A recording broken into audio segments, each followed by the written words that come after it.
Hello दोस्तों, कैसे हैं आप सब। उम्मीद है कि आप सब ठीक होंगे और आपकी प्रिपरेशन भी अच्छी चल रही होगी। तो भाई अभी सीपीओ में लगभग 30 दिन का टाइम बाकी है। तो इस 30 दिन में हमें अपना टाइम टेबल कैसे बनाना है, आज की वीडियो का मेन टॉपिक यही रहेगा कि हमारा टाइम टेबल क्या होना चाहिए ताकि हम हर सब्जेक्ट में एक अच्छा स्कोर कर पाएँ। सो आपको 30 दिन ऐसे पढ़ना है, आपको अपने स्कोर में डेफिनेटली एक जंप देखने को मिलेगा। So this is about time table कि हमारा टाइम टेबल क्या रहना चाहिए। So this video is presented by me Rakesh Sharma. I secured All India Rank 5 in CPO 2022 and also get a good selection through CGL. So चलिए start करते हैं आज का वीडियो। तो इस वीडियो में मैंने 2-3 केसेस लिए हैं जो इस टाइम पे केसेस बनते हैं। रीजनिंग और जीएस में टाइम मैनेज हो जाता है, बट जो हमारा मेन हर्डल होता है that is maths and English. तो फर्स्ट केस में हमने क्या किया कि जिसका मैथ वीक है।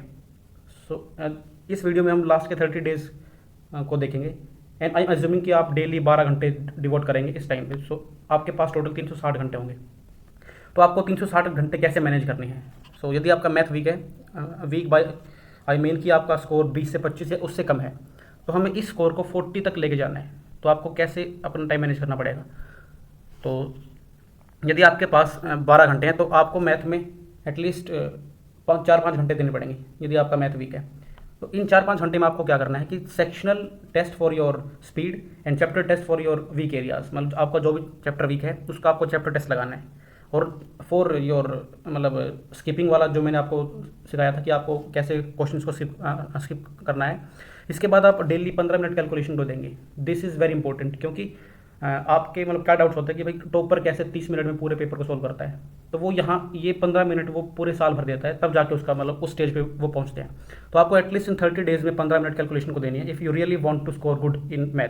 क्योंकि आपका मैथ में क्वेश्चन सबको आते हैं, but the main reason for good score is your calculation part. यदि आपकी कैलकुलेशन अच्छी है तो you will definitely score good. इसके बाद फॉर्मूला कॉपी, जिसको हम सुपर कंसाइज नोट्स बोलते हैं, वो डेली आपको 20 से 30 मिनट मतलब ये मान लो कि हमारे वो 25-30 पेज के होते हैं, तो आपको डेली 5-10 पेज उसके गो थ्रू हो जाने, ताकि आपके जो फॉर्मूला है वो आपके टिप्स पे हों और आपको मतलब वहाँ पे सोचने में वहाँ पे टाइम वेस्ट ना करें और आप मतलब कि ऑन द स्पॉट आपका जो उसका सॉल्यूशन फॉर्मूला वो आपके माइंड में आए। देन टॉपिक स्पेसिफिक वीडियोस जो आपने यहाँ पे चैप्टर टेस्ट लगाए थे, इसमें जो आपके चैप्टर वीक हैं वो आपने आइडेंटिफाई कर लिए, तो आपको उसका क्योर करना उसको कि भाई जो आपके वीक एरियाज हैं उसको आप कैसे क्योर करेंगे। तो उसके लिए आपको टॉपिक स्पेसिफिक वीडियोस देखनी है और उससे फिर आपको प्रैक्टिस करनी है थ्रू योर चैप्टर टेस्ट। तो ये हमारा पूरा साइकिल चलेगा कि जो आप मतलब यहाँ से आप आइडेंटिफाई करने हैं सेक्शनल कि आपके कौन से वीक हैं।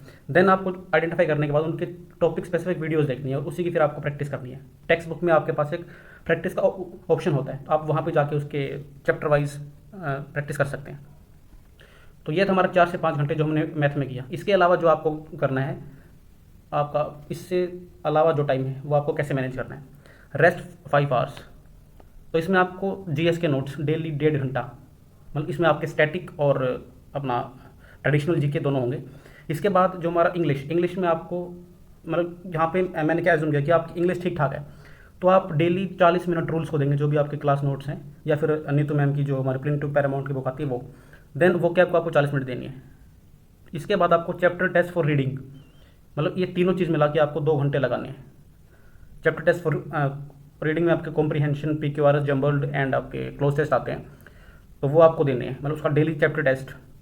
इसके बाद जो आपका रीजनिंग है, रीजनिंग में ज़्यादातर एस्पिरेंट्स को प्रॉब्लम नहीं आती है, तो यहाँ पे आप यदि डेली के 2 सेक्शन भी देंगे तो भी दैट विल सफाइस। बट आपको यहाँ पे क्या करना है कि जो आपके क्वेश्चंस गलत हुए हैं या फिर वो आपको नहीं आते थे, तो वो आपको मतलब नोट डाउन करने हैं ताकि नेक्स्ट मॉक में आप सेम क्वेश्चन में मार ना खाएं। तो ये था हमारा जिनका मैथ वीक है, ये हमारा मतलब ये अपना केस 1 था। देन केस 2 इज़ जिसका इंग्लिश वीक है। सो वहाँ पे आपको क्या करना है। सो दिस इज़ केस 2 जहाँ पे आपकी इंग्लिश वीक है, क्योंकि रीजनिंग और जीएस में सबका स्कोर लगभग सेम आता है। तो इसके बाद यदि हम देखें केस 2, यदि आपका इंग्लिश वीक है, वीक का मीनिंग आपके लेस देन 30 है, तो आपको 30 से 40 या 40 प्लस या फिर 45 प्लस तक आपको जाना है, तो आपको इस रूटीन को फॉलो करना पड़ेगा। तो सबसे पहले आपका इंग्लिश, क्योंकि आपका इंग्लिश सबसे मेन हर्डल है, तो आपको वो कैब देसी पढ़ाकू मैराथन, यदि आपने ये कर ली 2 से 3 बार, मतलब आई कैन से कि आप इजीली पेपर में एलिमिनेट कर लेंगे, क्योंकि हमारे वहाँ पे MCQ आते हैं। तो यदि आप इसको 2 से 3 बार देखते हैं तो आपके मतलब माइंड में वो वर्ड आ जाएगा, क्योंकि यहाँ पे उन्होंने ट्रिक से कराया है, तो वो आपके लिए बहुत ईजी होगा। इसके बाद पिनेकल में जो आपकी वो कैब है, उसमें आपको 1.5 से 2 घंटा, मतलब ये पूरा प्रोसेस आपका 1.5 से 2 घंटे में हो जाएगा। मतलब आप यहाँ से याद करें और पिनाकल से जाके उसको प्रैक्टिस करें। सो यहाँ पे आपको 1.5 से 2 घंटा डिपेंडिंग ऑन योर एफिशिएंसी कि आप कितना अच्छे से उनको कम टाइम में कर पाते हैं। इसके बाद कॉम्प्रिहेंशन। कॉम्प्रिहेंशन में आपको क्या करना है, टेस्ट लगाना है सेम, वन ईच मतलब एक आपको PQRS का, एक आपको पैसेज का, then jumbled.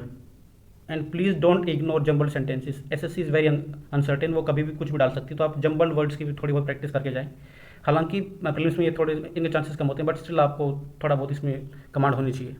Then rules 1 our, 1 घंटा आपको रूल्स जो भी आपने नोट्स तैयार किए हैं वो आपको पढ़ने हैं। इसके बाद सेक्शनल टेस्ट।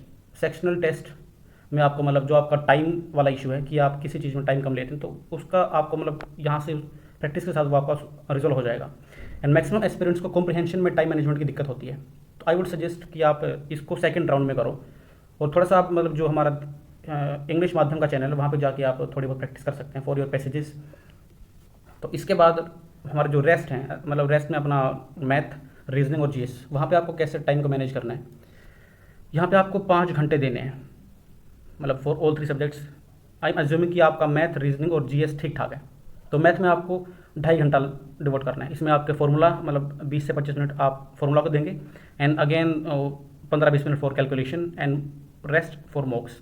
मॉक्स में आपके मतलब एक सेक्शनल टेस्ट और एक जो आपके वीक चैप्टर्स हैं उनका अपना चैप्टर टेस्ट। तो यहाँ पे आपको चैप्टर टेस्ट ज़्यादा लगाने हैं, क्योंकि मतलब जिनका मैथ ठीक है उनको मतलब कुछ टॉपिक्स में ही प्रॉब्लम आती है, तो आप चैप्टर टेस्ट पे ज़्यादा फोकस करें। और अब कैलकुलेशन तो भाई रामबाण है, तो वो आपका टाइम सेव करेगी, तो आपको कैलकुलेशन को बिल्कुल भी मतलब अंडर एस्टिमेट नहीं करना है। इसके बाद रीजनिंग 1 से 1.5 घंटा। यहाँ पे आपके जो टॉपिक स्पेसिफिक वीडियोस पे आपको ज़्यादा फोकस करना है, क्योंकि रीजनिंग में हमारे कुछ ही टॉपिक्स होते हैं जो हमें बहुत ट्रबल करते हैं, like calendar, then setting arrangement type के जो हमारे होते हैं, वहीं पे ज़्यादा एस्पिरेंट्स को प्रॉब्लम आती है। देन योर GS नोट, जो भी आपने नोट्स तैयार किए हैं SSC परमार या फिर आपने ल्यूसेंट से जो भी तैयार किया आपने, वो आपको रिवाइज करने हैं। सो इसके बाद यदि हम मॉक की बात करें, तो आपको मॉक में क्या करना है कि आपको यदि आपके पास टाइम कम है, एंड इफ़ यू थिंक कि आपके पास टाइम कम है और आप मतलब डेली मॉक नहीं दे सकते, तो आपको क्या करना है कि ऑल्टरनेट डेज पे मॉक देना है। आप डेली भी दे सकते हैं इफ़ यू आर कंफर्टेबल, यदि आप मतलब अपने सिलेबस के साथ कंफर्टेबल हैं तो you can give mock on daily basis. But यदि आपको थोड़ी सी प्रॉब्लम आ रही है फॉर इन टाइम मैनेजमेंट, तो you can give mock on alternate days. आप डे 1 में मॉक को दें और डे 2 में जो आपका एनालिसिस पार्ट है उसको दें। So you can give mock on alternate days, ताकि आपके दो मतलब ये मान लो कि आपको लगभग 3 घंटे लगेंगे मॉक में, 2 hours for your attempting and 1 for analysis. तो एनालिसिस पार्ट आपको स्किप बिल्कुल भी नहीं करना है, क्योंकि that will boost your score. तो 2+1 ये आपका first day, then second day is your analysis. तो ये हमारा बहुत क्रूशियल होता है if you really want to score good in SSC exams.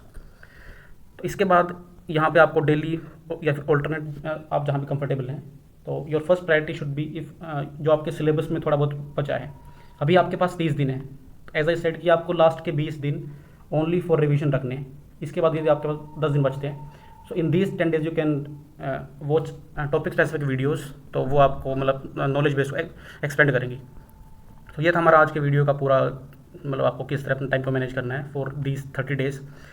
तो भाई CPO में अभी 30 दिन है, तो आपको बिल्कुल मतलब मिशन मोड में अपनी तैयारी को रखना है। और जो हमारा ये इलेक्शन वर्सेस अपना एग्ज़ाम, इसका जो इशू है भाई, मतलब चांसेस हैं कि आपका पोस्टपोन हो सकता है, बट आप 9 मई को ही अपना डोम्सडे मान के चलें, आप उसी हिसाब से अपनी प्रेपरेशन को रखें।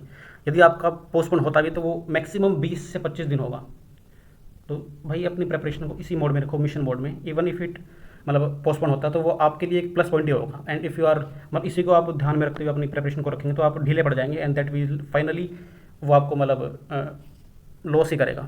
सो यदि भाई आपको इन वीडियो से कुछ बेनिफिट मिलता है तो आप चैनल को सब्सक्राइब करें, अपने दोस्तों के साथ शेयर करें और अपनी प्रेपरेशन को मिशन मोड में रखो। And that's all for the day. Have a nice day.